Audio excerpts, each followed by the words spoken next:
Buenas noches. ¿Cómo están, amigos?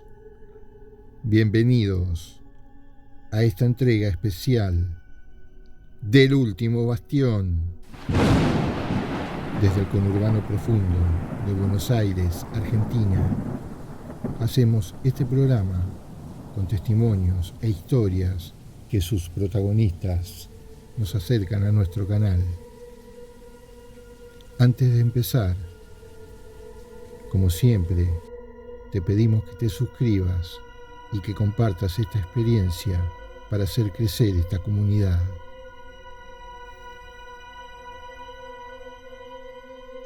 Hola amigos, hola amigas.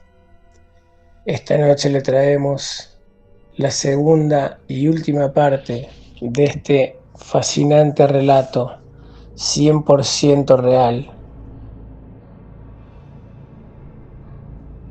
Desde que el mundo es mundo y el ser humano puso un pie en él, las fuerzas del bien y el mal combaten sin descanso.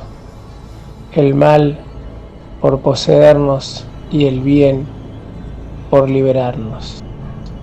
Sin más preámbulos, nos dejamos con la segunda y última parte de este fascinante relato que se titula El mal que habita en mí.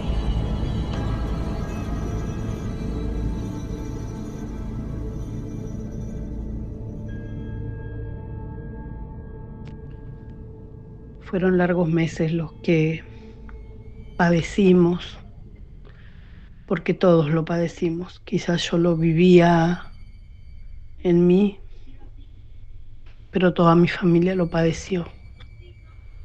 Mi casa era en ese momento un lugar oscuro. No podía haber risas. Siempre fuimos una familia feliz. Pero en esos momentos nos robó todo. No había tranquilidad, no había paz, no podía venir una visita, no podíamos ir a ningún lado, no podían descuidarse un segundo. En algunas ocasiones lograba atormentar a mi familia con sueños, convivencias muy cortas, pero decían, no sé si lo soñé, no sé si lo viví. Y yo ahí, sin voluntad, y cuando podía tener voluntad, era una voluntad de hacer daño o hacerme daño. En una ocasión estaba sentada en la cama, a lo que mi esposo tenía que ocuparse de todo, porque yo había dejado de ser esposa, de ser madre, de ser mujer. Entonces él tenía que hacer unas compras para darle de comer a nuestro hijo. Y yo estaba en uno de esos momentos de mi normalidad. Entonces él me pregunta, ¿estás bien? Tengo que ir a comprar, pero voy hasta acá a la esquina, voy y vengo, unos minutos. Sí, tranquilo. Él dudó, no quería irse. Entonces lo aliento y le digo, tranquilo, estoy acá, estoy bien, no me voy a mover de este lugar. Él en esos momentos fue, pero casi que corriendo, hizo la compra que tenía que hacer y vuelve a casa. Yo estaba acostada, tapada en la cama, apenas se me veía una parte de la cara, a lo que él cuando me destapa me ve casi azul, me estaba ahorcando con una cuerda. Mis manos estaban hacia abajo, pero la cuerda tiraba de la nada misma. Él se desesperó, empezó a sacarla, a intentar sacarla, lo logra. y me decía en su desesperación, ¿por qué hiciste esto? A lo que yo le respondí, no fui yo. ¿Vos recordás dónde estaba esta cuerda? Y la cuerda siempre estuvo sujeta. Ya cuando yo vine a vivir a esta casa, la cuerda estaba sujeta en uno de los rincones, como sosteniendo algo muy alto en el techo. Entonces yo, llorando, le dije, no hubo forma, no hay una forma para que yo pueda bajar esa cuerda de ahí.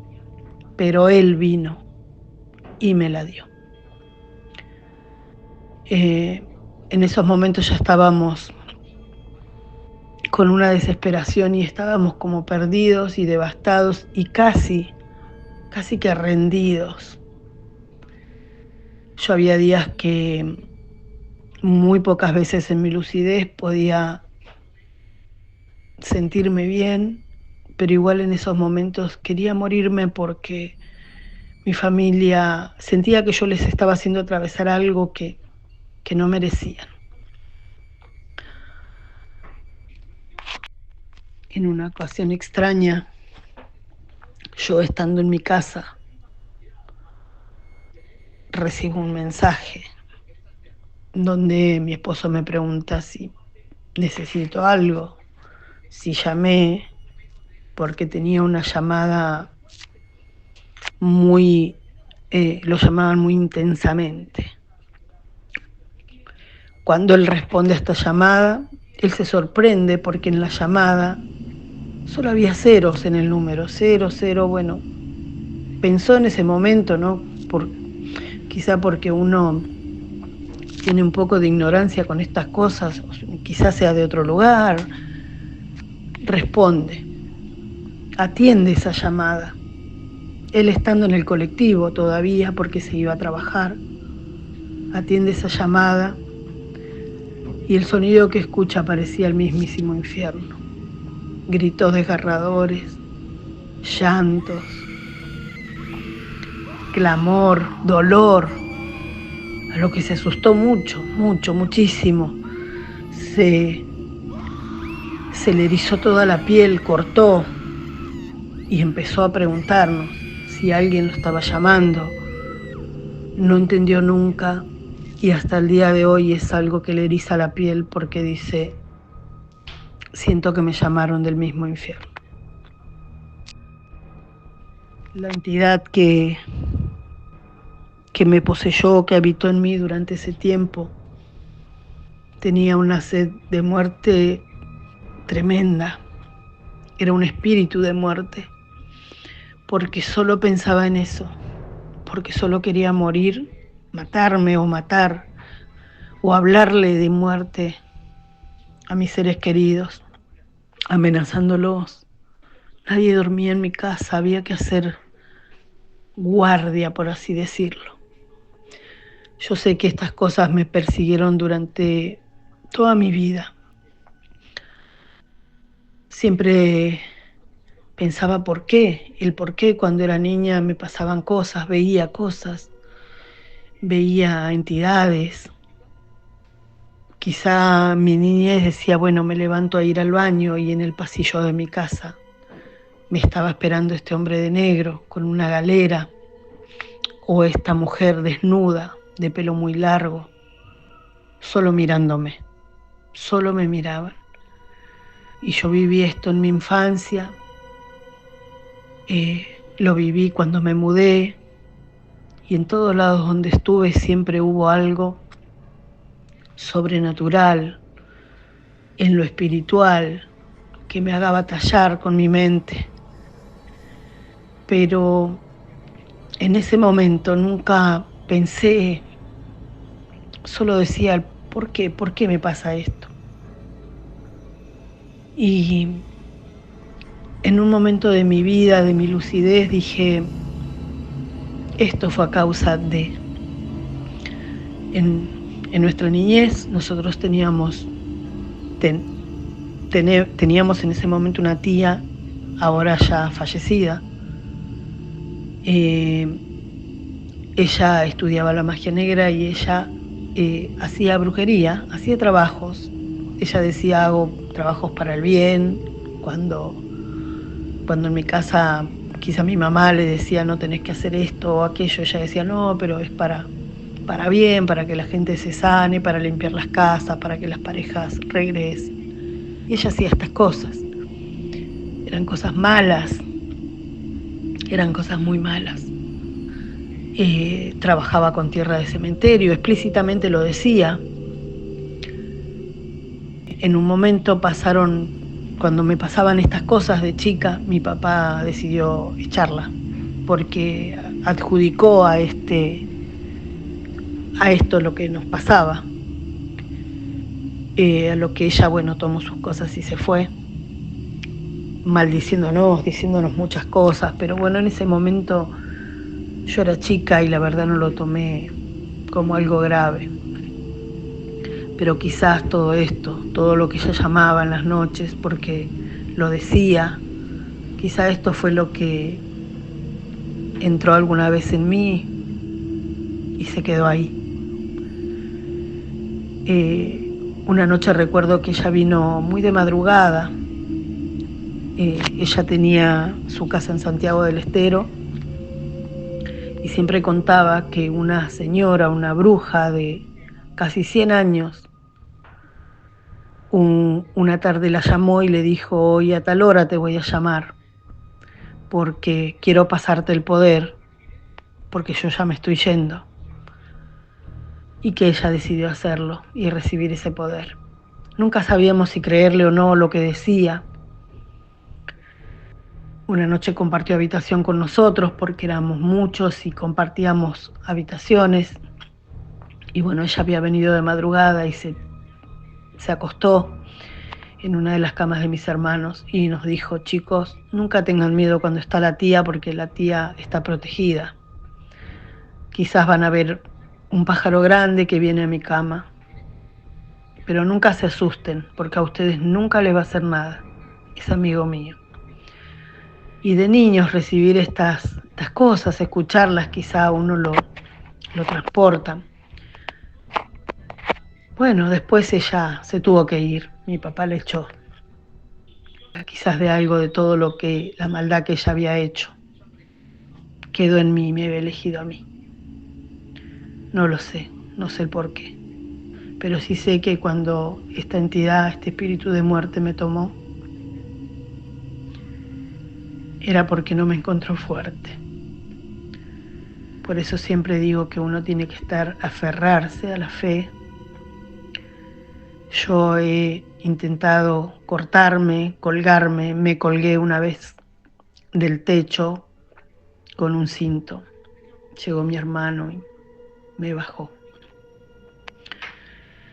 Mi vida era planificar una muerte, mi suicidio, digamos, planificarlo y que me encontraran mis seres queridos y que nunca más se olviden. Ese era mi pensamiento todos los días. Cómo lograr y la voz de este ser maligno, muchas veces era una voz audible y me decía, ¿te imaginas? Cuando entre y te ve ahí, no se olvida más. En unos años se mata él, porque va a sentirse culpable. Esto me atormentó durante meses, muchos meses. Presencias demoníacas, encerrarme, entrar a una habitación y que se ponga fría. Había una habitación en sí en mi casa que era la que elegía siempre para encerrarme. Nunca, pero nunca podían iluminarla, porque poníamos luz nueva y se quemaba y se quemaba. Era una habitación fría, tenebrosa. Estaba vacía en ese entonces, tenía una cama vieja. Y yo siempre estaba ahí, siempre buscaba. Recuerdo que mi esposo me tomaba de los brazos, me levantaba, porque yo estaba casi inerte, y me traía a nuestra habitación. a donde se descuidaba un minuto, yo volvía a sentarme en esa cama vieja y esperar no sé qué, pero ahí me quedaba. Muchas veces me veían salir detrás de los muebles. No me pregunten cómo, porque hasta ahora mi piel se eriza cuando recuerdo ciertas cosas, cuando ellos me contaron ciertas cosas, como verme salir detrás de la heladera, donde parecía no haber espacio para una persona, despertarnos en la madrugada y yo estar en la oscuridad a cuatro patas, gritando, mirándolos con maldad. Recuerdo una noche donde desperté y simplemente vi a mi esposo con mi hijo Aupa envuelto en una frazada ya en la vereda de mi casa, y yo intentar correrlo en 4 pies, en ropa interior, en plena calle. Estas cosas no son un juego y muchas veces dejamos entrar por una cosa, por otra. No sé qué pasó, no sé si fueron las cosas que mi tía hacía, no sé si solo me eligió para atormentarme desde mi niñez. No sé lo que fue, pero sé que me refugié en la fe, que sin tener absolutamente nada de voluntad me subieron a un auto y me empezaron a llevar a la iglesia, donde era un desastre. Lastimé a muchas personas, las escupía, a muchas mujeres que intentaban ayudarme, sostenerme, les lastimé la cara, les rasguñaba, hacía sonidos extraños, sin sentido, hablaba con voz de hombre. Fue algo muy fuerte y muy triste lo vivido. En unos meses de ir y de ir y de ir, de perseverar, y gracias a mis hijos que se tomaban el tiempo y dejaban hasta sus familias para acompañarme, para llevarme, logré la tan anhelada liberación de esta entidad que al fin me soltó, que al fin soltó a mi familia, y pudimos tener un poco de paz después de muchos meses, un poco de paz, poder acostarnos a dormir y saber que íbamos a estar tranquilos, que mi hijo estaba a salvo, que mi esposo estaba a salvo. Estas fueron mis vivencias. No lo hablo casi que con nadie, pero decidí contarlo porque a veces abrimos puertas sin querer, sin darnos cuenta por dónde pueden entrar estas cosas, y hay que tratar de evitarlas por nuestro bien, por el bien de nuestras familias. Esto te lleva a la muerte,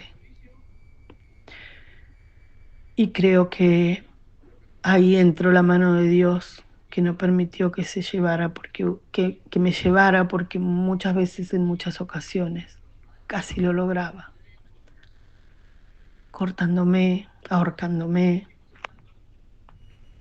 Sentía la necesidad y hasta sentía placer de planificar. Era una cosa excitante planificar mi muerte. Hoy fui libre, decidí contarlo acá. Es algo de que a veces en familia, solo en familia lo hablamos, lo charlamos. Lo único que puedo decir es que todos los días de mi vida le pido a Dios que me resguarde, le pido a Dios que cierre todas las puertas que uno pueda abrir, para que nunca nada de esto vuelva a atormentarme y atormentar a los que amo. Gracias por escucharme, y les pido que sea con todo el respeto del mundo, así como me pasó a mí, le puede pasar a cualquier persona. Nadie está exento de vivir algo sobrenatural, de vivir algo espiritual, de algo maligno, porque están al acecho, porque están al acecho. No le abras ninguna puerta. Les dejo un abrazo.